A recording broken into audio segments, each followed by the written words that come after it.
Hola a todos. Mi nombre es Eva Mingot Castellano, soy hematóloga del Hospital Universitario Virgen del Rocío y vengo a presentaros un pequeño resumen de lo que se ha hablado de PTI y de PTT y microangiopatía durante el Congreso de la ISTH. Esta presentación está facilitada por la Real Fundación Victoria Eugenia con la colaboración de Sanofi y de Roche.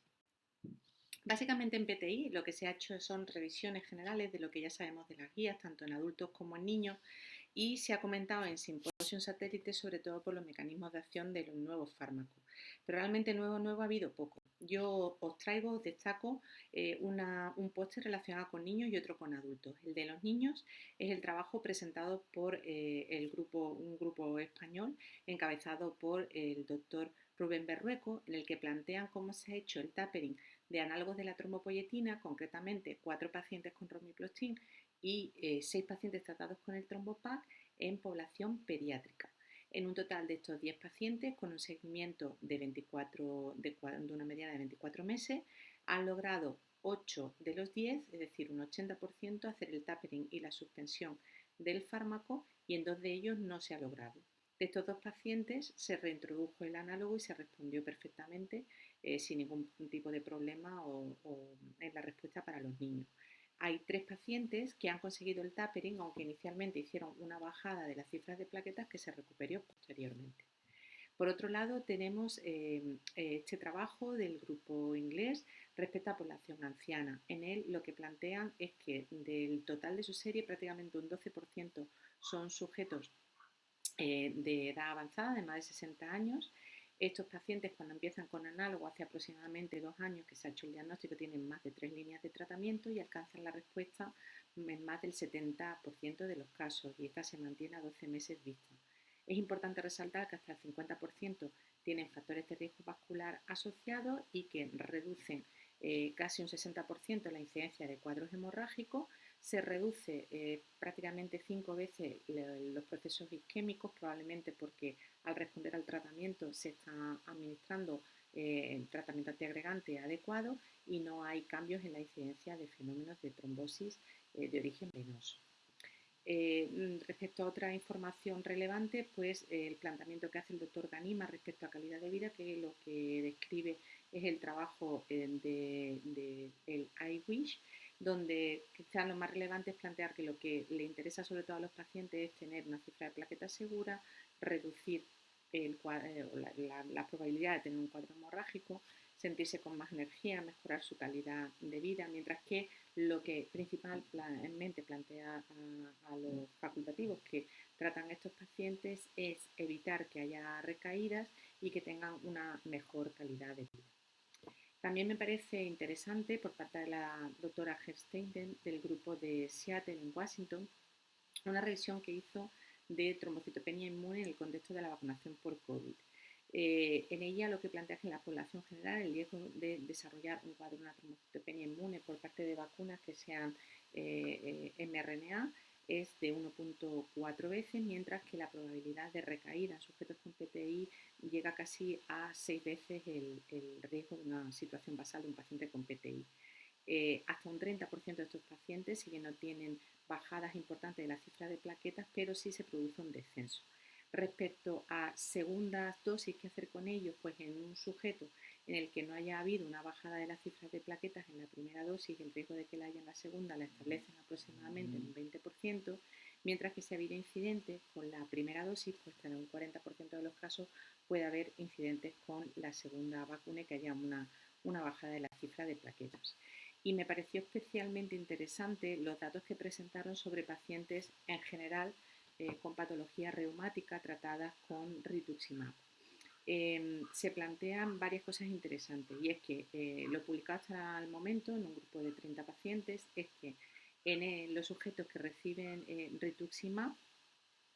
solamente encontramos inmunización en aquellos que hace más de 6 a 12 meses y sobre todo más de 12 meses de la administración del fármaco. Más de 12 meses, casi el 90% presentan inmunidad al administrarse la vacuna, y escasamente el 15% de los sujetos que se la ponen entre los 6 y los 12 meses después del rituximab. Con lo cual, la primera lectura es si tenemos que vacunar al paciente, intentarlo hacer antes del rituximab y en caso de que no sea posible, pues realmente vigilar muy de cerca la respuesta inmune por si necesitamos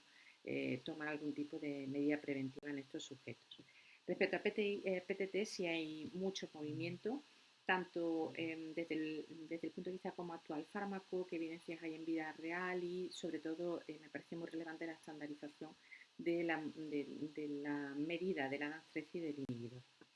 En primer lugar, quiero resaltar la comunicación oral del grupo alemán encabezado por el doctor Paul Noe, en el que presenta su serie de 20 pacientes tratados con corticoides rituximab y caplacizumab en ausencia de plasmaféresis. Se trata de un total de 20 pacientes, solo 3 de ellos necesitaron tratamiento con plasmaféresis de rescate y apenas entre 2 y 3 sesiones en cada uno de ellos, sin que hubiera unos eventos adversos relacionados con el fármaco llamativos, aunque si bien describieron un cuadro de una hemorragia del sistema nervioso central en uno de ellos y un cuadro de tromboembolismo venoso en otro de ellos. En cuanto a otra idea importante que coincide con la experiencia que tenemos desde el grupo español, es que cuanto más precozmente se utilice rituximab, concretamente en los 3 primeros días, mejores serán las tasas de respuesta. Resaltar también esta experiencia del grupo inglés, que es muy importante ponerla encima de la mesa desde el punto de vista práctico, y es cuánto tiempo tardamos realmente en tratar al paciente. En su experiencia, apenas el 65% de los pacientes reciben tratamiento en las primeras 24 horas después de haber hecho el diagnóstico y solo el 30% en las primeras 8 horas. Que se desconoce realmente hasta el 78% de los casos cuánto tiempo se tarda desde que aparecen los síntomas hasta que se hace el diagnóstico y que la mortalidad en general es del 9%. También relevante que cuanto más esquistocitos tenga el paciente, menos se retrasa, porque algunos compañeros consideran que es un especial marcador de gravedad. Me pareció muy relevante también la aportación del grupo de Atlanta sobre el mecanismo de acción de caplacizumab. Ellos establecen que para que se produzca la unión entre el dominio A1 de la molécula del factor von Willebrand y la glicoproteína 1B9 de la plaqueta, hay una serie de estructuras que forman parte de este dominio A1 que se llaman la NCAM y la CCAM, las cuales de alguna manera se encargan de regular que esta unión se produzca o no y la intensidad de la misma en base incluso puede ser modificada esta unión en base a la intensidad del flujo de la corriente sanguínea en el que se produzca la reacción. Entonces, de alguna manera, para que cuando interacciona la molécula del factor, el dominio 1 de la molécula del factor von Willebrand con la glicoproteína 1B9 de membrana, esta estructura de la proteína A y M en sus áreas N y C tiene que desplegarse y favorece esta unión. De alguna manera, caplacizumab intervendría sobre este terminal N de la proteína AIM y que dificultaría de una forma no competitiva la unión del dominio A1 del Willebrand a la glicoproteína de membrana plaquetaria 1B9. También resaltar el trabajo puesto en marcha, el llamado IMATAS, para intentar homogeneizar el estudio en laboratorio de la molécula del Willebrand, que creo que deberíamos animarnos desde España porque en este momento no se está colaborando, y plantea pues la equivalencia entre las distintas técnicas a utilizar o incluso a la hora de determinar los títulos de inhibidor, si se incuba o no se incuba, tiempos de incubación. Tenéis ahí el correo electrónico del profesor Ross, que es el coordinador de todo este estudio y que bueno, alentó a que la gente participara y entrara en contacto con él. Finalmente, como póster, me pareció interesante respecto a la PTT congénita un estudio del grupo de Milán en el que identifican que hasta el 15% de los pacientes con PTT congénita pueden desarrollar anticuerpos frente al ADAS13 que reciben. Por otro lado, que en sujetos con PTT inmune tratados con rituximab hasta el 8% no llegan a normalizar los niveles de ADAS13 y son estos los que sabemos que tienen mayor recaída y que hay que ir planteando estudios o ver por dónde seguimos y qué tipo de inmunosupresor utilizar o no. También relevante desde el punto de vista básico la comunicación oral del grupo holandés, en el que describen cómo si la proteína de la DAN3 está más o tiene una glicosilación mayor, es más difícil que el autoanticuerpo la bloquee. Y finalmente desde el grupo alemán plantear como un posible marcador de